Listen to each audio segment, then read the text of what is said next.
السلام عليكم ومرحبا بكم مره جديده معايا في القناه. كنتمنى تكونوا بخير وعلى خير، تكون اموركم كلها مزيانه يا ربي.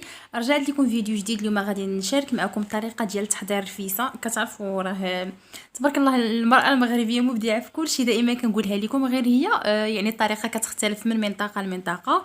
المهم ماشي انا اللي غادي نحضرها، ماما اللي غادي تحضرها معكم. كتجي صراحه لذيذه بزاف. ما غاديش نطول لكم بزاف، خليكم معايا حتى الاخر وفرجه ممتعه. هنايا ماما خدات الجميله فاش غادي طيب الدجاج، دارت الملحه وغادي تزيد معاه زيت البلديه. هي كطيبها بزيت البلديه، صراحه كتجي لذيذه بزاف. وضافت شويه ديال السمن، كيبقى اختياري، الا بغيتو ديروه ما بغيتوش بلاش، ولكن حتى هو كيعطي نكهه زوينه للرفيسه. ضافت هنا البزار، كما كتشوفوا الكميه كثيره ديال العطريه والزيت، ولكن حيت كان تبارك الله جوج دجاجات يعني باش تجي العطريه هي هذيك. ضافت البزار وزدت معاه الخرقوم. غادي تضيف سكينجبير.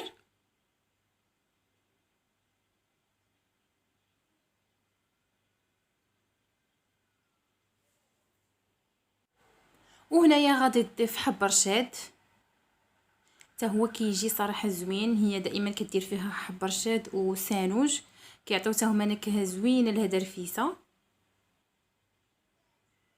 صافي دابا غادي تاخذ داك الدجاج وغادي تحاول تشرملو في هاد العطريه اللي دارت. ضفت هنا شويه ديال الماء وخدات الدجاج كما كتلاحظوا. من الاحسن ديروا هاد الطريقه هذه وتخليوه على الاقل واحد الساعه حتى يشرب ديك العطريه مزيان هكا باش كيجي لذيذ. يا ليلى وصلت على نبي، يا ليلى وصلت على نبي، اذكر الله وانت ماشي، يا ليلى وصلت على نبي، ولا تلهيك الصلاة يا ليلى. هنايا بعد ما خلات داك الدجاج حتى شرب شويه ديك العطريه، وضافت عليه البصله اللي قطعتها هكا بشكل طولي. المهم دائما الكميه كتبقى على حسب الرغبه وعلى حسب الكميه ديال الدجاج اللي عندكم. صافي غادي نديرو فيها الماء اللي يكون طايب وغادي نخليوها كطيب. هنايا كما كتلاحظوا زدنا واحد الربيطه ديال القزبر ومعدنوس هكاك باش من بعد كنحيدوهم، وزدنا الثومه كانت تقطع ليا الفيديو.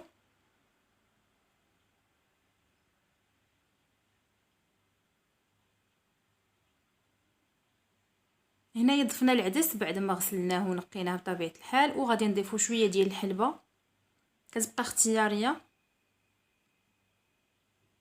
صافي غادي نخليو هاد الدجاج يطيب، ودابا غادي ندوزو باش غادي نحضروا الرغايف. هنايا درنا الطحين الفورس حرش مع شويه ديال سبيسيال مليحه. المهم راه كل واحد الطريقه ديالو ديال تحضير الرغايف.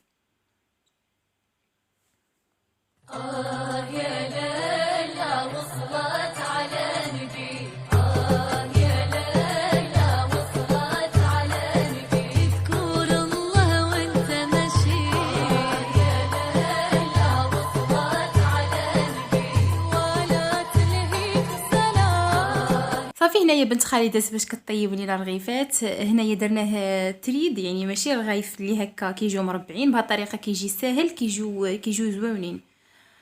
صافي غادي نكملوا بهذه الطريقه هذه. يا ليلى وصلت على نبي، يا ليلى وصلت على نبي، اذكر الله وانت ماشي، يا ليلى وصلت على نبي، ولا تلهيك الصلاة يا ليلى وصلت على نبي، باش تحيي القلب الرشيد، يا ليلى وصلت على نبي، وبذكري الجلالة، يا ليلى وصلت على نبي، نجمود ونسى، يا ليلى وصلت على نبي، على ضرس يدي، يا ليلى وصلت. وهنا بعد ما بنت خالي كملت الكميه ديال الرغايف دزت انا باش كنقطعهم. المهم كنمشي للمهمه السهله خليتها هي كطيب، ماما هي اللي نصبات، ودزت انا باش كنقطع ليهم الرغايف. فضلت اني نقطعو بهذا الشكل هذا، يعني كيجيو طوال رقاق، كيجي صراحه زوين هكا. تشكيل زعما المنظر ديالها ديال الرفيسه كيجي زوين. المهم غادي نستمر بهذه الطريقه هذه، ومن بعد غادي نتلاقاو باش غادي نشوفوا الشكل النهائي ديال الرفيسه كيف جات. يا ليلى وصلت على نبي، يا ليلى وصلت على نبي،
هي ديال القصريه بعد ما اسقيناها وزيناها الفوق بالبيض ديال السمان اللي فندناه شويه في السانوج وحب رشاد وذوقناها هكا بلي بونبون. كنتمنى الفيديو ديال اليوم ينال الاعجاب ديالكم، وكيف ديما كنقول لكم الا كنتو اول مره كتشوفوا القناه ما تنساوش الاشتراك وتفعيل الجرس، وكنقول لكم شكرا لكم بزاف على المتابعه، والى فيديو قادم بحول الله.